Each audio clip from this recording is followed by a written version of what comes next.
Formula 1-də könüllü olmaq üçün müsahibəyə çağırılmısınızsa, müsahibə tarixini necə seçmək lazımdır? Bugün bunu izah edəcəm.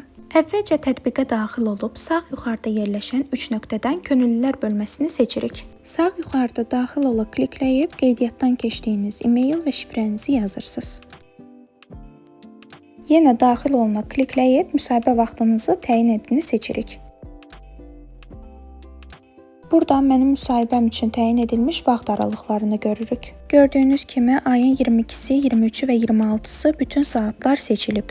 Bunu da qeyd edim ki, müsahibə tarixi və saatınız dəyişilmir, buna görə də diqqətlə seçməyiniz tövsiyə olunur. Burada mən ayın 25-i saat 10-u seçib seçimimi təsdiqləyirəm.